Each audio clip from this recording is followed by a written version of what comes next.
All right. Hello, everyone. Hello. Cynthia here. My sincere apologies for the delay in starting this session. We had some major technical difficulties. Not ideal, of course, but yes, we made it. We're here. Hello. Great to see everyone in the chat. So happy that you are here for the introduction session to a new series that I'm hosting called Blueprints for Belonging: Conversations on Creating Intentional Communities. Yes. So today I'm going to be sharing a little bit about who I am, why I'm doing this series, what you can expect to learn about it. I'll be introducing some of our first speakers and also sharing ways that you can get more out of these sessions and learn about resources that can support you on your own community journey. Oh, great. I love seeing what folks are putting into the chat about what they're hoping to learn about. I see Ida here. I want to live in a small community filled with nature and near services, with neighbors who care about others and are willing to watch out for one another. Ah, so beautiful. I love it. Great. So let me queue up my presentation here and we can start getting into what you can expect to learn from this series. So, for those of you just tuning in, once again, this is the introduction session for the Blueprints for Belonging. And my name is Cynthia, and I will be the host of this series, which is going to be a monthly event taking place on the second Tuesday of every month at 2 p.m. Eastern Time. So mark your calendars. Get ready to be there on the second Tuesday of every month at 2 p.m. Eastern for a unique conversation with myself and a different expert, founder of a community consultant, someone who can really speak to this process of creating intentional communities. And hopefully you'll get some insights and guidance to support you in potentially finding a community to join or starting a new community. All right, so we are hosting this event on StreamYard.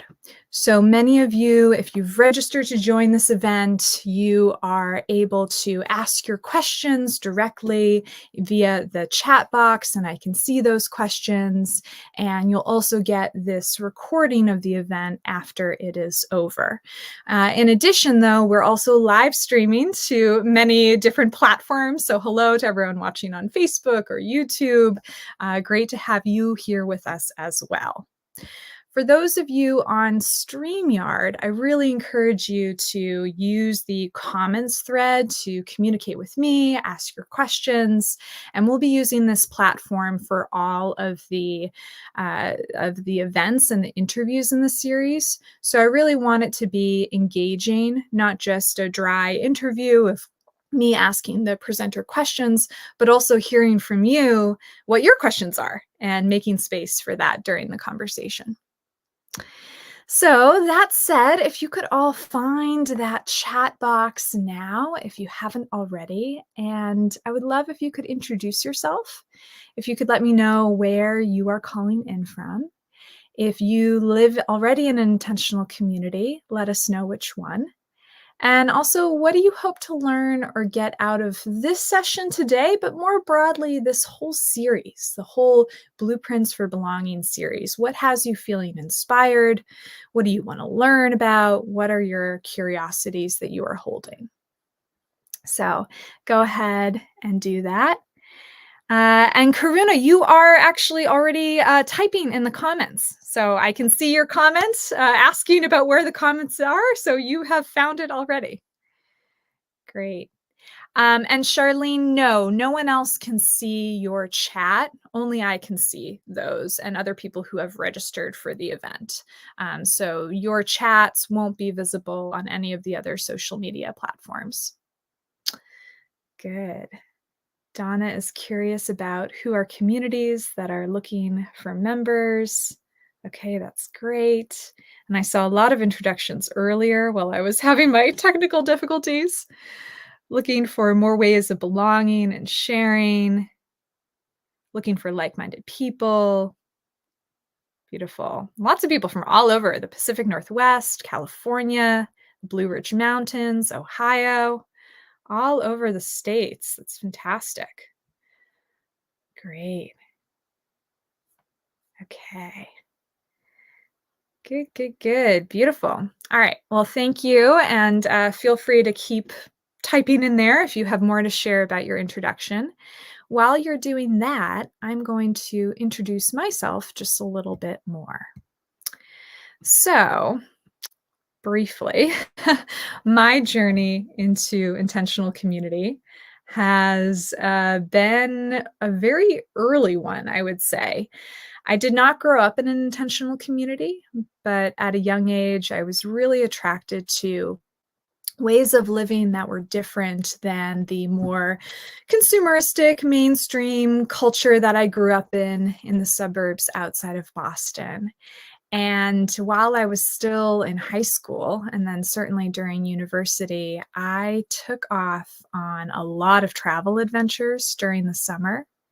And then when I was in college, I actually graduated from a low residency school with a degree in sustainability.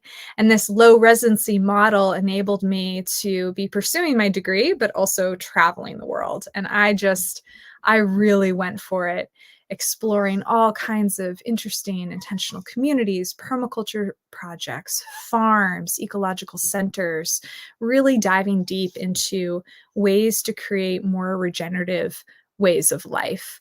I felt like I had a lot of privilege growing up and really had this weight on my shoulder, wanting to give back and serve.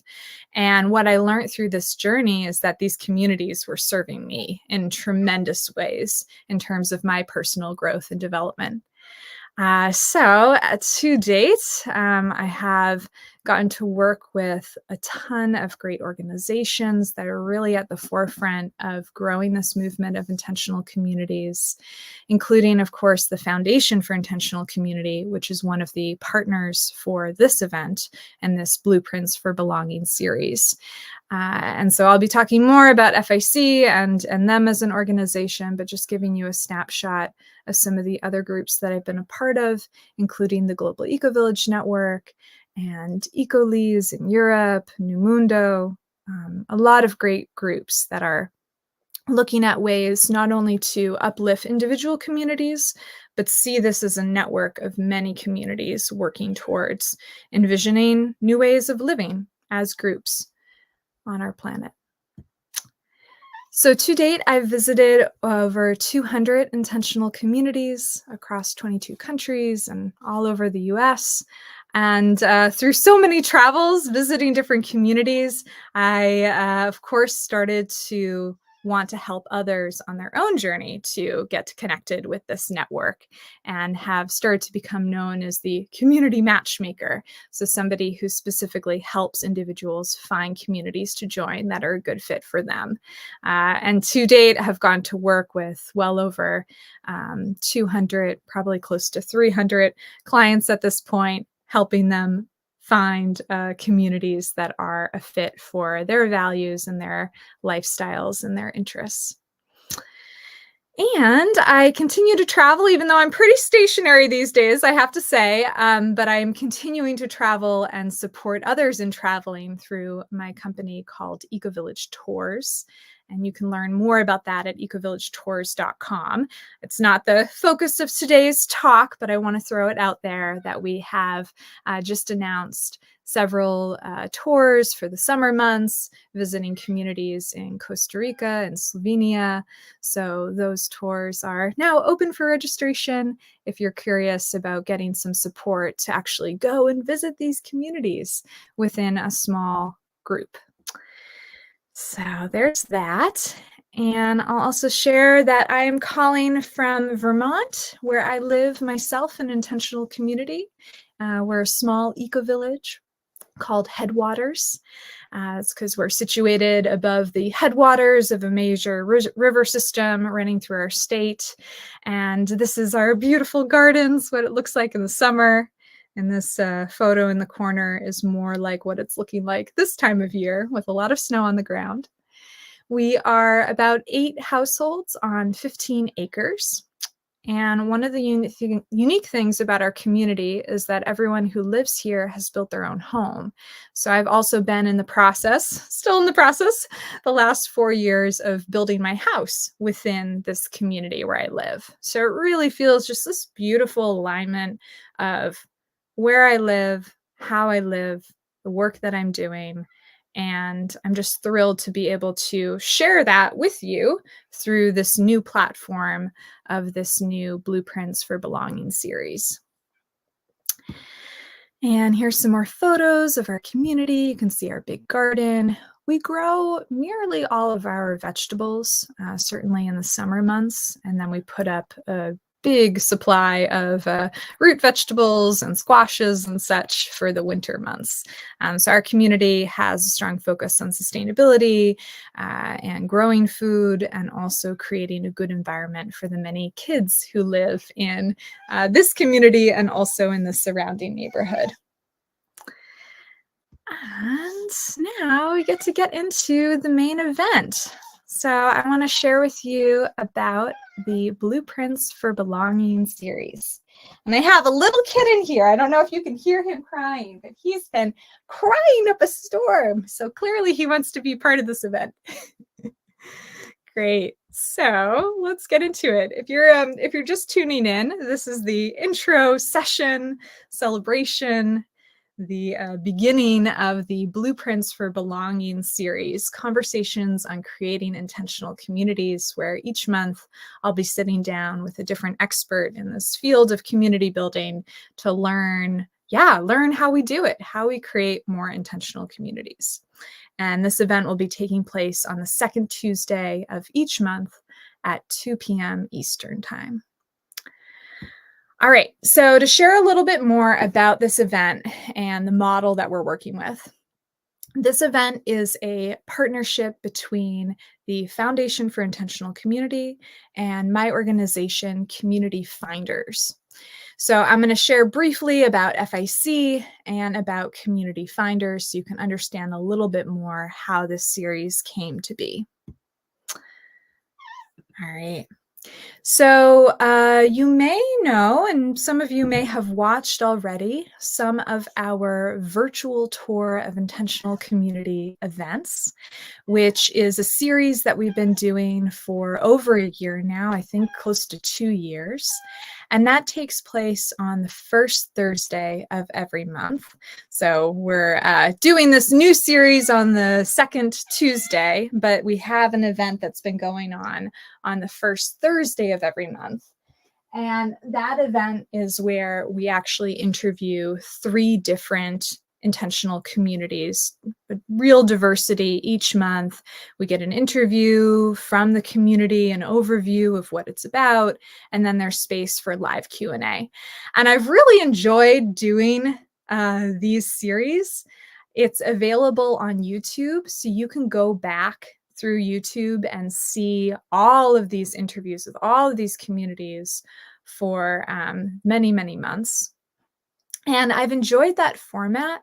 And what I'm looking forward to with this new format, with the Building Belonging series, is that we're going to go a lot deeper with just one founder, with just one expert in community, to really go into the nuts and bolts and understand the process that they went through to build their community. Not only the beautiful end result and all the wonderful photos of the gardens and the buildings, but really diving into how did this community come to be. So just to let you know the landscape kind of our events here, and of course encourage you to also join that event, because I think it'll give you a nice balance of the kind of overview of what's happening in the movement, as well as diving deep with a particular founder. And that event and this event is all made possible through the Foundation for Intentional Community. It's available at no cost or through a donation if you choose to make one. And FIC has been around for decades as an organization really committed to uplifting this movement of intentional communities. They have the communities directory and bookstore, online courses, this event series, and so many other online events. So just want to give a shout out to FIC. And if you're ever feeling inspired to like, hey, I have some extra money, I want to make a contribution, this is a wonderful organization to put your dollars towards. And you can donate at ic.org/donate. And then I'll share about my organization, Community Finders. We are a newer organization, been around for almost 2 years at this point, and we're really committed to supporting people on their pathway towards community living with deeper resources and support, primarily our membership programs. So you can learn more about that at communityfinders.com. And I've already mentioned the community matchmaking work that I've been doing. So that's one of our core programs as an organization, is this one-to-one community matchmaking. But we also have 2 membership programs that are ways that people can get ongoing support in their community journey. So we have the Community Finder Circle, which is intended for those who are looking for a community to join. And then we have the Community Founder Circle, which is our brand new program that I'm going to talk more about here soon. And the Community Founder Circle is designed for people who don't want to find an existing community to join. They want to be the founder of a new intentional community. So I've been doing this community matchmaking work for a while, and it's become clear to me that although there are many communities with openings, the demand for this way of living is so strong that we really need more new communities being developed, because a lot of the existing ones are full, or they only have space when they get turnover. And meanwhile, there's so many people out there who are hungry for community living, for that intentionality and connection and regeneration. So our goal with the Community Founder Circle is really to support founders in those more early stages of development to get a community project off the ground. So if you're curious about that, the website is communityfinders.com/founders. And the Blueprints for Belonging series is going to be included in the Founder Circle program. So everyone who's a member of the Founder Circle will automatically get access to all of our Blueprints for Belonging series. You'll automatically be registered, and you'll also have the opportunity to pre-submit questions in advance, which is really nice if you can't attend one of these sessions but still want to get your questions answered from one of the interviewees.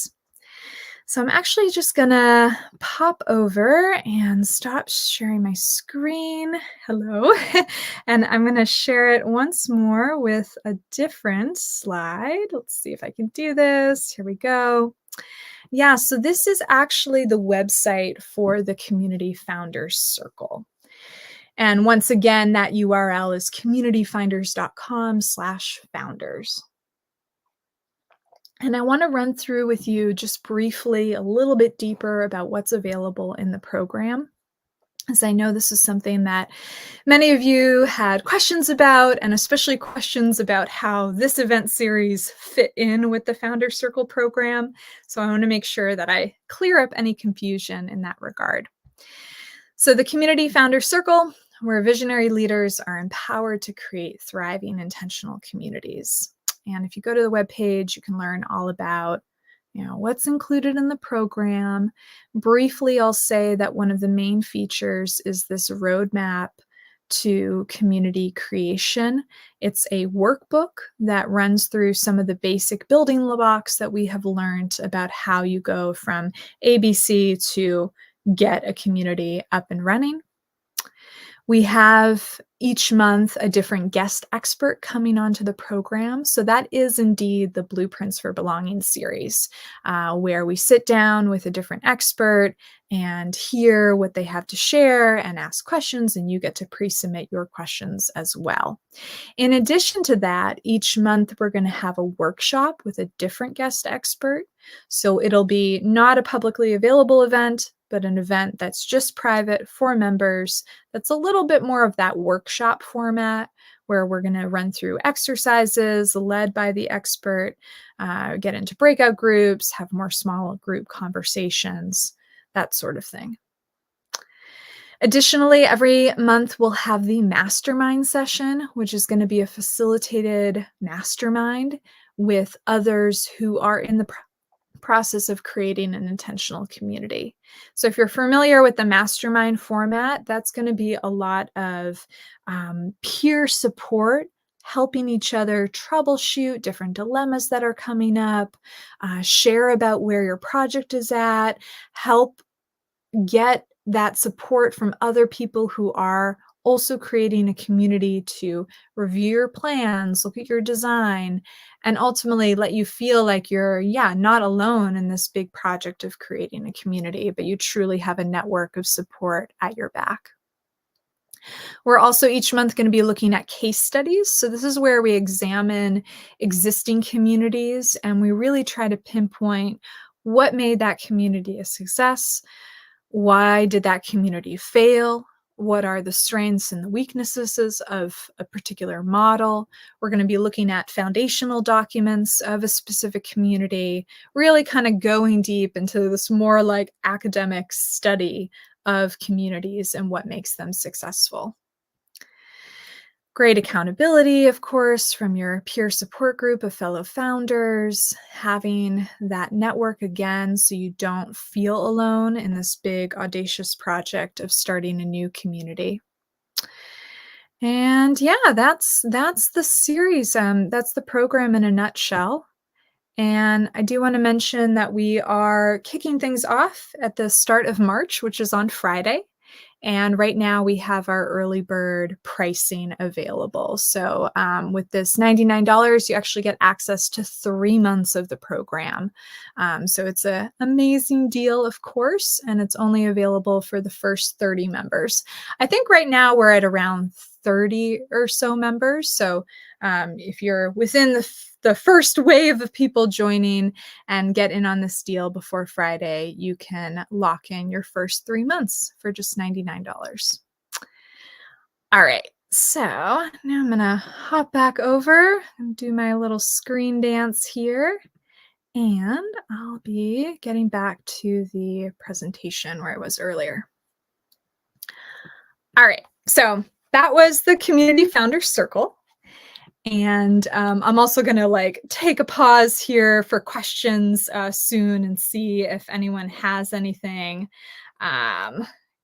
Great. Let me see. It looks like there's not so many questions. I think I'll go back to those in a minute. So let's see here. All right. So getting into the blueprints for belonging.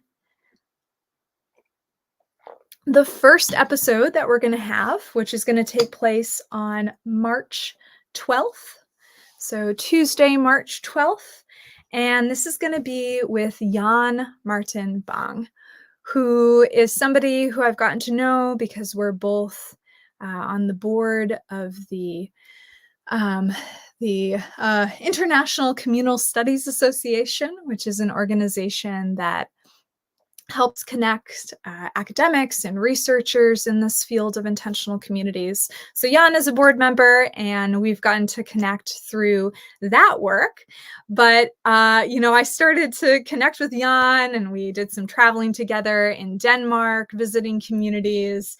And I was scratching my head. I'm like, his name is so familiar. And only later did I realize that I had actually read several of Jan's books, and he was somebody who was really influential for my own journey of learning about intentional communities. So I'll just stop sharing my screen once more just to show you some of the books that Jan has written that are on my bookshelf. They're some of my favorite titles. I'm so excited to be able to speak with Jan and have him on the program to talk about one of his books, Growing Eco Communities. So Jan is a very prolific writer and researcher and traveler of communities, but I'm finding that his work isn't as well known in the United States. It's a little more well known in Europe. So I'm really excited to bring him on so that you all can connect and learn from him. So this book, Growing Eco Communities, is one that really showcases the evolution of a community in regards to how a community starts and grows and develops. And he correlates the development of an intentional community with the life cycles that we all go through. So I'll just pull here from the book. It's broken into 3 different parts. Part 1 being youth, the pioneering phase, which is the phase that many of you who are thinking of starting a community, you're approaching this phase if you're not in it already.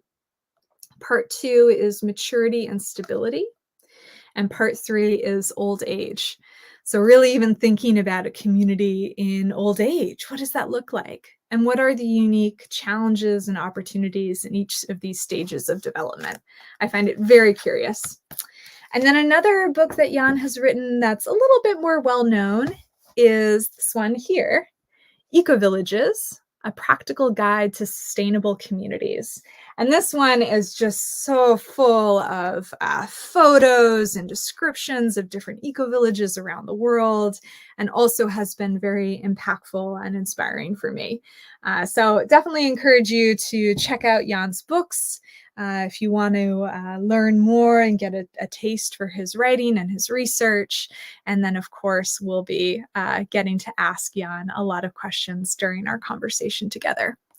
So that's going to be the first Blueprints for Belonging guest speaker, will be Jan Martin Bang.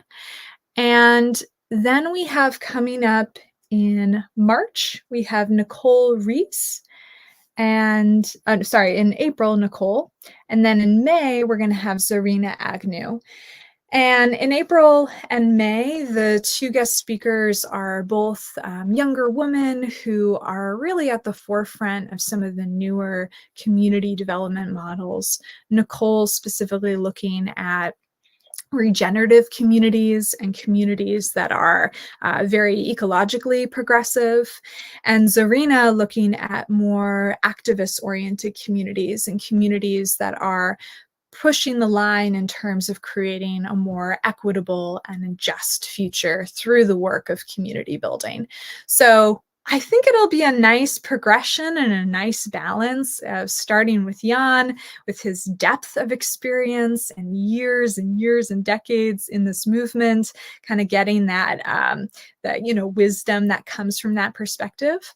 And then in the spring, we'll hear from more of these innovative younger people who are looking at the next edge of intentional community living and building. So that's the lineup, and I hope you're excited for the guest speakers that we have coming up. And of course, we'll be publishing more about those events and speaker bios in the coming weeks. And now, I think with our remaining time together, I want to set some frameworks for our conversations with these guest speakers, because I want to ensure that our time with them is focused on going deep into their work and their insights. And I want to make sure that we're starting that off with a common language and framework. So I'll just briefly run through some terminology and definitions and sort of set the stage for the conversations to come. So starting with intentional community. This whole series is about building new intentional communities. So we got to define what that means. There's this wonderful definition from the Foundation for Intentional Community that an intentional community is a group of people choosing to live together or regularly share facilities on the basis of explicit common values. There are many definitions for intentional communities out there, but I like this one because it's simple and it speaks to some of the core elements that go into having an intentional community.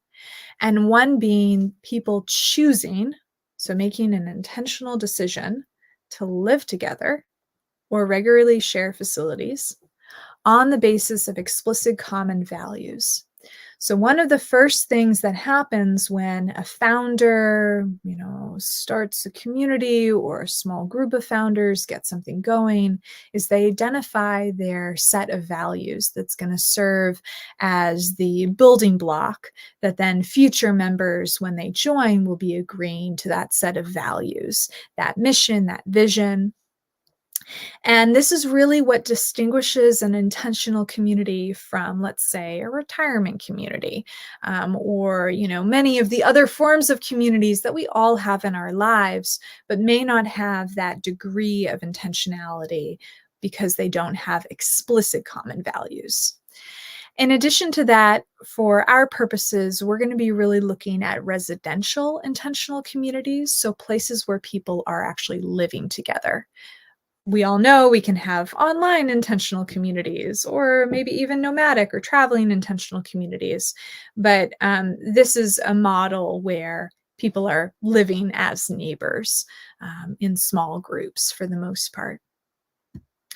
Intentional communities go by many names. I like to think of it as an umbrella term that includes eco-village and co-housing, housing cooperatives, tiny house villages, and so many more different terms and names for what it is that we're striving towards, which is this more cooperative way of living.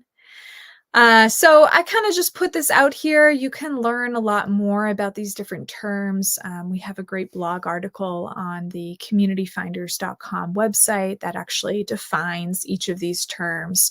But I want to put it out there so that you can see that even though a speaker might be coming from the world of co-housing, let's say, many of the same principles and practices are applicable for all these different terms, and it all kind of fits within the umbrella of intentional community.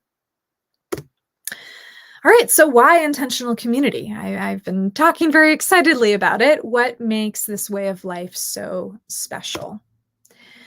Of course, we are in a loneliness crisis. We were even before COVID, but now everything is exacerbated.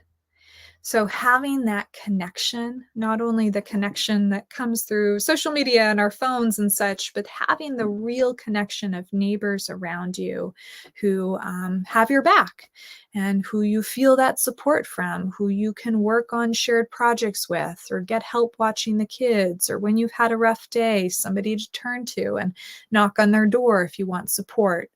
That kind of connection is so valuable because as humans, as a human species, we are designed to live in small social groups. It's really what brings us a lot of health and feelings of belonging and purpose. So intentional community can really provide that, as well as shared resources. So not everyone needs to own their own lawnmower or washing machine even.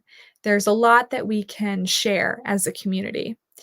For example, my community here in Vermont, we live in a really rural area, and it was quite a challenge for some of us, like myself, who work remotely, to have stable internet connection. And we all kind of had our own hodgepodge things that we were doing in our different households. But then one of our community members recently was like, oh, well, we could just all together have one satellite on the house that's on the top of the hill that gets the best signal. And then we can all pay for that service together, greatly lowering that utility bill, and have wonderful internet connection. So that's like one small example. And I have to tell you, there's many dozens that I can think of for our community in particular. And I feel like each community kind of finds its own ways to share resources, because it's one of the big benefits of getting to live together is that you can do that. And then that creates, of course, greater resiliency. So we're more, able to recover from challenges, whether they are natural disasters or pandemics or what have you. As a group, we can really find that stability and community support of getting to look out for each other and make sure that everyone's okay. We can also get a lot more done Sometimes it's slower, but in general, you can have a lot more when you live in community. For example, in our community, we have chickens that provide eggs for us. And it's something that I probably wouldn't be able to do just on my own because of my travel schedule. But then when I'm living in community, I just get to have my chore day, which is every Thursday. And I get to, take care of the chickens, make sure they're good. And then the rest of the week, I don't have to think about them. I just get to enjoy the eggs. So, again, just a small example, and I could think of a lot more with our gardens too and childcare, that it's just easier living together. And then, of course, experimentation. I think especially the social experimentation, group governance, decision making, conflict resolution, those are all social skills that communities get to develop and really figure out new ways of listening to each other, healing divides, finding common ground, all those things that we really need right now on a societal level.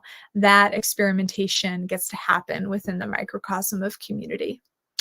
And then, of course, lots of fun. So many birthday parties. Oh my gosh, so many potlucks and gatherings and events. Living in community can be a lot of fun. You can see this photo here of the summer games that we have in the community where I live. I think we're all playing wiffle ball there. So, yeah, the short of it is that we need more intentional communities. I had mentioned to you earlier that I've been doing the community matchmaking work for a while, worked with hundreds of clients at this point, and it's of course been really wonderful to see, somebody I've worked with, giving them their recommendations, kind of coaching them through the process, and then they ultimately find a community. But there's a lot more people who that doesn't become possible for them because there isn't a community that's available in the region where they want to live. Or if there is a community, they don't have an opening right now and they're on a waiting list. Or maybe somebody has a vision for a community that's really unique and new and something that's well worth experimenting to try to create. But they may be lacking then the capital and resources and other members and all of the things that go into starting a big community project.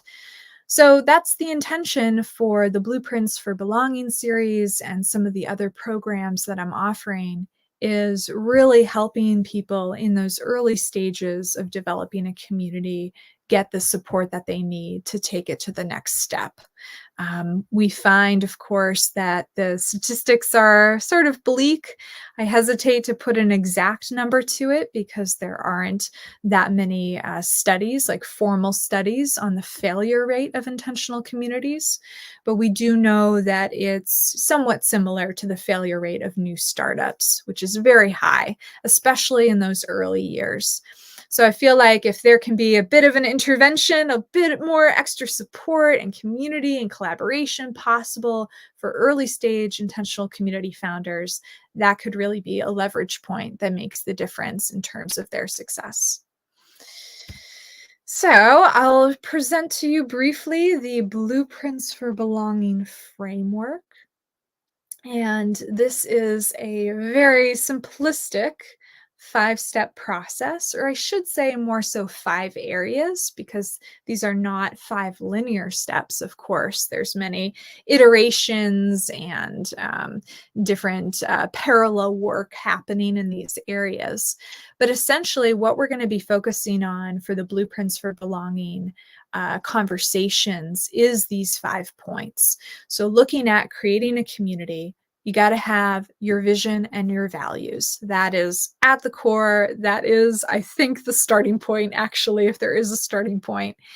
And as I had mentioned, the values is what makes an intentional community an intentional community. So any founder needs to have that really explicit written down, and there are some processes to help you do that. Legal and financial planning, that's often the biggest stumbling block for creating a new community. So, this is an area where we're going to be paying a lot of attention, bringing on experts who have a background in legalese and finances, really getting their advice for how to do this well. Then we have land and infrastructure, which, depending on what kind of community you want to create, can be a big deal. Of course, you can start an intentional community just like retrofitting an existing building. That's going to be a lower lift. But in any case, because we're talking about a residential community, it's going to be a factor that you need to consider. Building community and governance. So, as I mentioned earlier, the social aspects of governance and conflict resolution and cultural building, that's the really juicy stuff. That's the really the playground, if you will, for many of these intentional communities. And I'm excited to get into some conversations about the latest and greatest happening in that area. And then lastly is growth and outreach. And this is something that is really essential for some of you founders who are right now still flying solo. And I know there's a lot of you because I've been reading your forums when you join the Founder Circle program. And a lot of you have a vision, you maybe have some land, you maybe have some resources, but you need more people to really turn it into a community, of course. A community is not one, a community is many. So we'll talk about strategies for your membership, for recruitment, for vetting potential applicants, and seeing how to put it all together into something that reflects back to your values and your vision. So you ensure that the people who are coming into your community really are going to line up well and serve the community into the future. Yeah, and this is a beautiful photo of Alegria community, which means happiness in Spanish. So Alegria community in Costa Rica is one that we visited just recently in January with our Eco Village tour. And and these are the 5 steps for creating an intentional community. And once again, these are going to be the pieces that we'll be focusing on for the Blueprints for Belonging conversations specifically. All right. So then I think we're getting towards the end here. Oh, yes. And I'll mention the community creation roadmap workbook. So the 5 steps that I just briefly covered are gone into much greater detail in the creation roadmap. And the roadmap is, of course, part of the Community Founder Circle, just one of the benefits of joining the program. And I'll put in a plug again that the early bird discount for the Founder Circle ends on Friday. So if you want to get in on it, now's your chance. The communityfinders.com/founders. And and I hope that you'll join for the conversation with Jan that's going to happen on March 12th at 2 p.m. Eastern. So once again, all of the Blueprints for Belonging conversations will be happening at 2 p.m. Eastern on the second Tuesday of every month.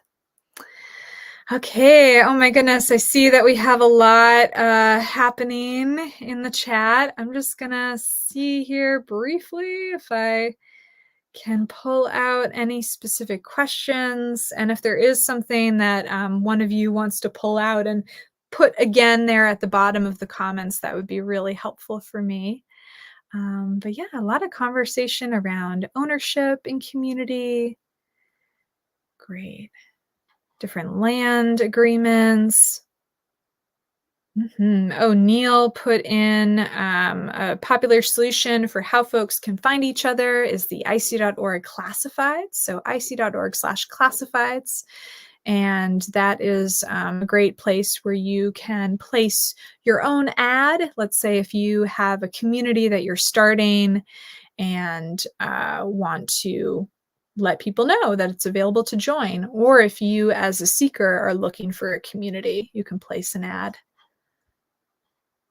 Okay, beautiful. Oh, and then so many good questions about what happens when a founder owns the property, what expectations do community seekers have around ownership? Yeah, that's a really good one. We're gonna have some speakers on to talk about membership specifically. Um, I think in general, there's a variety of different approaches to how land and gets how land transitions from one single owner into a collective ownership model, and that's really what we're hoping for in this community endeavor is to ultimately make that transition. Here in our community, we didn't start off with collective ownership. It's something that we've worked towards with time. We actually started with just one founder who purchased the land and then did the subdivision and did all the legal frameworks to make it possible for more families to move in. And then, yeah, it's been quite the journey to transition into something that's more cooperative. And I think long term, that's what folks are expecting. Good. Okay. Oh, let's see. Bring that slide up again. Yes, here. Let me go to my slides. I guess I was moving a little too fast. Here we go. Yeah, this is the Community Founders Circle. I think this is the slide that you were referring to. And the website link is communityfinders.com/founders. And since we do have a lot of people watching right now, I think there's a lot of people that are going to that link. So that's why it might be a little slower. So sorry about that for I think it was Jonathan who said that the website is going slow right now. Oh, you want to make sure that it's communityfinders.com, not finderscircle.com. Just make sure that you have that right link, Jonathan, and I'll put it in the chat as well. Here, let me pull it up for you. There we go. Oh, and I'll put the correct. This is the link to the founders page. All right, beautiful. Yeah, and then Charlene asked, will be the cost of membership after the early bird? So after the early bird, it will be $49 a month. That'll be the monthly cost to join.